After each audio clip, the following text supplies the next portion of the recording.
Que vous soyez un particulier ou un professionnel, si vous avez un projet immobilier en Espagne, ce podcast Ne perd pas le Sud vous servira de boussole. Alors, n'oubliez pas de vous abonner, car je vous livrerai au fil des épisodes des astuces et des recommandations pour vous aider à sécuriser en toute éthique vos projets. Hola a todos y todas, je m'appelle Audrey Clemenceau. Je suis avocate spécialisée en droit immobilier, inscrite au barreau de Barcelone et aussi agente immobilier en Espagne. J'accompagne depuis maintenant plus de 17 ans mes clients, français ou francophones, dans leurs projets immobiliers sur tout le territoire espagnol, qu'ils portent sur un achat, une vente, de la construction, des baux commerciaux, de la cession d'actifs immobiliers ou de fonds de commerce, ou encore une succession entre la France et l'Espagne. Je vous souhaite la bienvenue sur ce podcast et bonne écoute! Un membre de votre famille est décédé en France, mais avait des biens en Espagne, qu'il s'agisse de biens immobiliers, de comptes bancaires ou de véhicules. Le notaire français en charge de la succession ne sait pas comment gérer ses biens en Espagne, ou pire encore, il ne veut pas en entendre parler. Peut-être a-t-il besoin d'un appui local, directement en Espagne. C'est ce que je vous explique dans cet épisode, et notamment, je vais vous présenter les 5 pièges à éviter pour vous soulager dans ce moment douloureux de deuil. Une succession, tout le monde le sait, c'est déjà pas évident. On a un deuil à faire, il y a un membre de notre famille, un proche qui est décédé, c'est déjà un moment très compliqué, pas facile à vivre. Quand on rajoute à ça les démarches administratives, parfois ça devient insurmontable. Et quand on rajoute à ça le fait qu'il y a des biens en France, en Espagne, en Italie, à Malte ou ailleurs, et bien là ça peut vraiment devenir un casse-tête chinois. J'ai souvent ce type de dossier, j'ai souvent ce type de client. Et là, on va parler des 5 pièges à éviter. Le contexte, c'est quoi ? Mes clients sont les enfants du défunt, donc les héritiers. Il y a un héritier qui vit en Belgique, un autre qui vit en France. Le défunt était français, résident fiscal en France, mais il avait un compte bancaire en Espagne et une maison dans le Delta del Ebra. Le Delta del Ebra, c'est une zone qui se situe dans la province de Tarragone, en Catalogne. Déjà, il faut savoir qu'il existe un règlement européen pour régler ce type de succession, ce qu'on appelle en droit des successions transfrontalières, donc des successions entre la France et l'Espagne, ou les successions entre 2 pays européens. Puisque c'est un règlement européen, il s'applique dans tous les pays de l'Union européenne. Mais qu'est-ce qui se passe ? En pratique, peu de professionnels connaissent ce règlement, ou s'ils en connaissent l'existence, peu le pratiquent au quotidien. Donc, face à vous, on peut avoir 2 types de professionnels. Et c'est ce qui m'est arrivé durant toutes ces années d'exercice. Parfois, j'ai des notaires français qui me disent « Mais attendez, vous me parlez chinois, le règlement européen, oui, je sais que ça existe, mais moi, je les ai jamais lus, je ne sais pas comment ça fonctionne, donc il faut que vous me dites comment ça fonctionne. » Et puis, il y a des notaires qui sont un petit peu plus habitués, et qui me disent « Ok, très bien, je sais comment ça fonctionne, j'ai l'annexe à remplir, voilà. » Donc simplement, je l'aiguille sur 2-3 petites choses, mais il sait déjà quel est le job qu'il a à faire. Et il y a encore aussi un autre type de professionnels, des notaires qui me disent « Non mais attendez, moi je suis notaire en France, je m'occupe de la France, règlement européen ou pas, tout ce qui se passe en Espagne, il faudra voir avec le notaire en Espagne. » Dans les 2 cas, très certainement, il faudra voir avec le notaire en Espagne, notamment si vous avez des biens immobiliers en Espagne. Mais il y a des pièges à ne pas éviter et on va en parler aujourd'hui. Je vous présente 5 pièges. Déjà, le premier piège, c'est qu'il ne faut pas venir se présenter en Espagne devant le notaire en lui disant « Bonjour, on a une succession à régulariser, on est là pour ça. » Non, il faut préparer le dossier en amont. Notamment, il faut que chaque héritier obtienne un NIE. Un NIE, c'est quoi ? C'est un numéro d'identification des étrangers, parce que sans ça, vous ne pourrez pas signer chez le notaire. C'est un document administratif indispensable.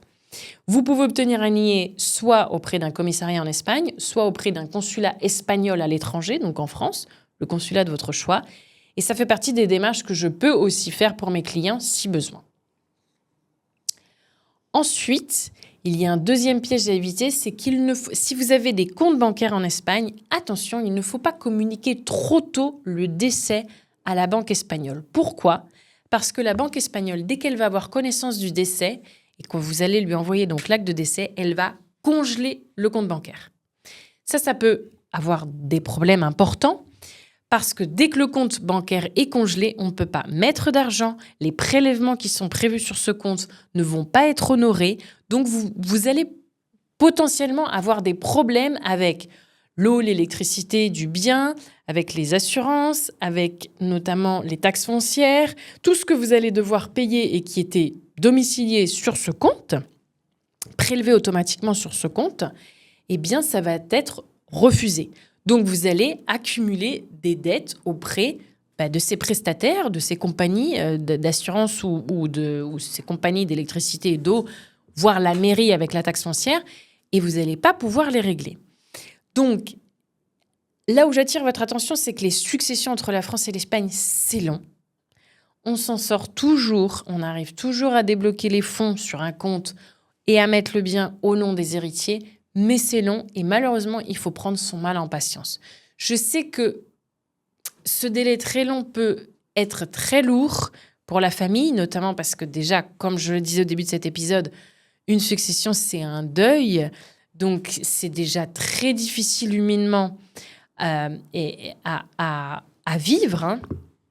Mais ce délai long peut vous paraître très long parce que vous êtes dans ce deuil et vous souhaitez en finir. Mais malheureusement, il y a des choses qu'on ne peut pas aller plus vite que la musique. Donc, il faut être patient. Et si vous communiquez à la banque trop tôt et qu'ils congèlent le compte trop tôt, si on met du temps ensuite à régulariser la succession, il va y avoir des problèmes avec certains prélèvements qui vont revenir refusés. D'accord ? Ensuite, il va falloir, comme je vous le disais au début, anticiper un maximum les actes à signer en Espagne. Il y a plusieurs formalités à faire en Espagne où on aura besoin que les héritiers soient présents en présentiel. D'accord ? Moi, je suis spécialisée dans les successions entre la France et l'Espagne et la majorité de mes clients sont français, vivent en France et ils ont une succession à régulariser en Espagne. Donc, qu'est-ce qui se passe ? Soit ils se déplacent à plusieurs reprises, mais comme je le disais avant, déjà, il faut réussir à gérer son deuil, c'est pas facile. En plus, ça engendre des frais de se déplacer régulièrement en Espagne. Et puis, les gens soit parlent pas espagnol, soit n'ont pas envie de gérer tout ça. Donc, dans un cas comme ça, il n'y aurait qu'une seule démarche à faire, c'est aller devant un notaire en France à qui j'aurais envoyé un modèle de procuration et vous m'octroyez un pouvoir, vous me faites cette procuration pour que moi, je gère en Espagne toutes les démarches à faire en votre nom.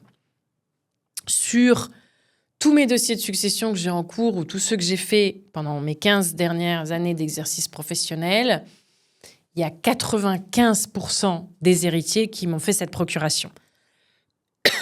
Pardon. Pour la simple et bonne raison qu'ils n'avaient pas le temps, l'énergie, l'envie et l'argent pour se déplacer autant de fois en Espagne pour faire toutes les démarches. Donc, au final, il y a un petit budget à allouer au début avec la procuration sur le notaire parce qu'il y a des frais de notaire, des frais de traduction et puis ensuite mes honoraires. Mais au final, moi, je m'occupe de tout de A à Z. Je vous informe lorsqu'il y a des décisions à prendre, mais en règle générale, j'essaye au maximum de vous préserver de tous les allers-retours, de toutes mes démarches et je vous fais un point régulier pour ne pas toujours être dans cette succession. Un autre piège à ne pas éviter, c'est l'avant-dernier, c'est il ne faut pas se réveiller trop tard et laisser passer le délai pour déclarer une succession en Espagne. Il faut savoir qu'en Espagne, on a un délai de 6 mois.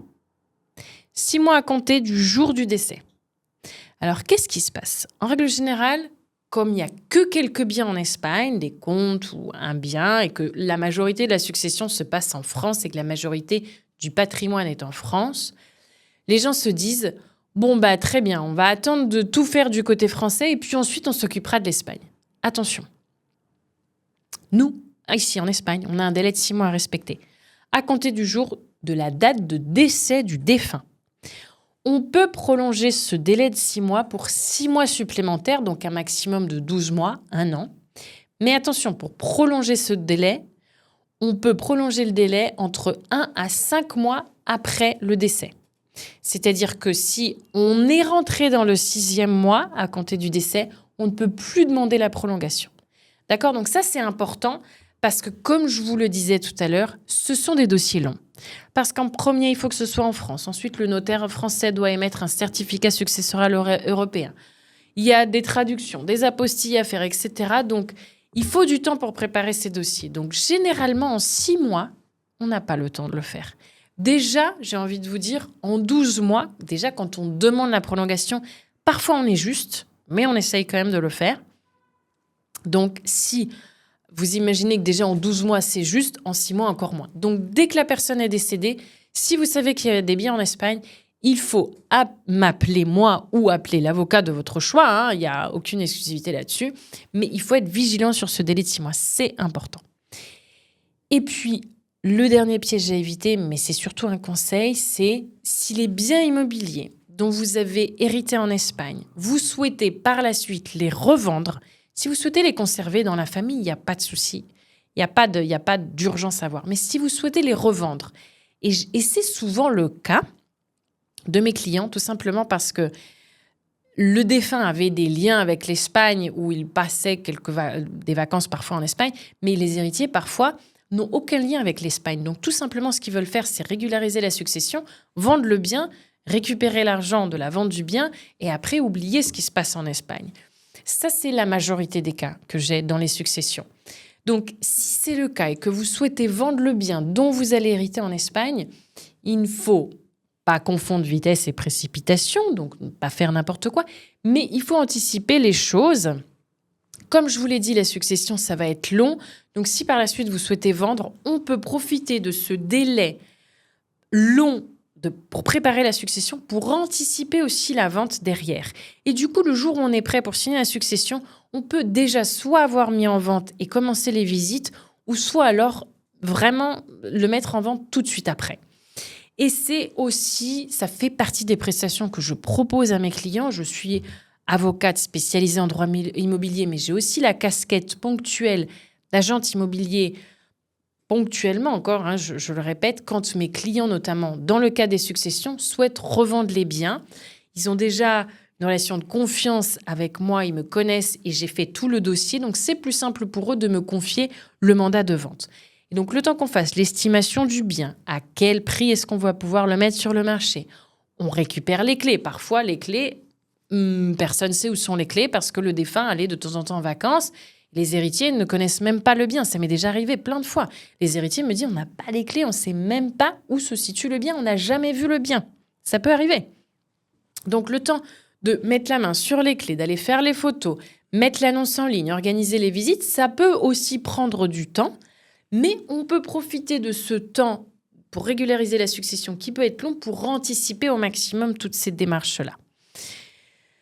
Notamment obtenir les certificats légaux dont vous n'aurez pas besoin pour régulariser la succession, mais dont vous aurez besoin pour vendre le bien. Voilà. Donc ça, c'était le dernier piège à éviter.